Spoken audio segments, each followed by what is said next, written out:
Hello friends, welcome to Bola English. Today we are going to learn two different modes of speech or narration. What is narration? The process of narrating or reporting what one person said to the other is called narration. It is the act of reporting the words of a speaker. There are two modes or ways of doing this. These two modes of narration are direct narration and indirect narration. In the direct narration, also known as direct speech, the exact words of the speaker are quoted without any change. These words are enclosed in the inverted commas or quotation marks. In the indirect narration, also known as indirect speech, we report what the speaker said without quoting his exact words. Let us see a few examples of direct and indirect narration or direct and indirect speech. Amit said to Akshay, "I like to read books." If you want to tell Saurabh what Amit said to Akshay, how will you do it? You can do this in two ways. You can tell Saurabh, number 1, Amit said to Akshay, "I like to read books." This is called direct narration or direct speech.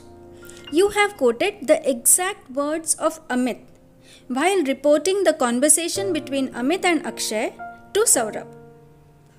The second way of doing this is, Amit told Akshay that he liked to read books. Here, you told Saurabh what Amit said to Akshay without quoting his exact words. This is called indirect narration or indirect speech. So we can say that when we report what a person said by quoting the person's words as they are, it is direct speech. And when we report what a person said without quoting his actual words, it is called indirect speech. Notice the changes we have made while changing the direct speech to indirect speech. Direct speech. Amit said to Akshay, "I like to read books." Indirect speech. Amit told Akshay that he liked to read books. The verb said in the direct speech has changed to told. The quotation marks are removed while reporting in indirect speech. The conjunction that is added. I has changed to he. The present tense verb like has changed to the past tense verb liked. The verb said in the direct speech reports what the speaker spoke, so it is called the reporting verb. The reporting verb changes depending on the statement made by the speaker. If the speaker gives an order, the reporting verb changes to ordered. If the speaker makes a request, the reporting verb changes to requested. If the speaker says something because of surprise, fear, or pleasure, the reporting verb changes to exclaimed. Let us take one more example. The teacher said, "The sun rises in the east and sets in the west." This is direct narration because we have quoted the exact words of the teacher. The teacher said that the sun rises in the east and sets in the west. This is indirect narration because we have reported what the teacher said without quoting her exact words.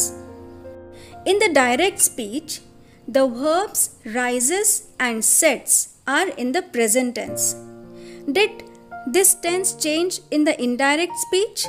No, because the sun rises in the east and sets in the west is a universal truth that is never going to change.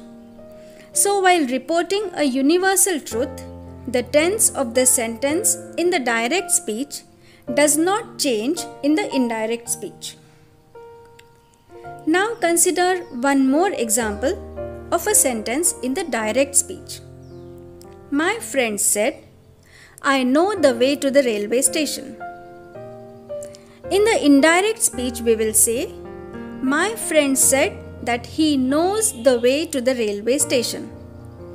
Let us see the changes that we made. The reporting verb said remained said. I changed to he and know changed to knows. You must have noticed that the tense of the sentence I know the way to the railway station in the direct speech and that of the he knows the way to the railway station in the indirect speech is the same. Both the sentences are in the present tense. What is the reason? This is because the statement I know the way to the railway station is still relevant. So we can say that while turning a sentence from direct speech to indirect speech, the tense does not change if the statement is still relevant. It is a fact or a universal truth. I hope you have understood the concept of direct speech and indirect speech. In the next lesson, we will learn all the rules of changing a direct speech into indirect speech in detail. Stay tuned. Goodbye.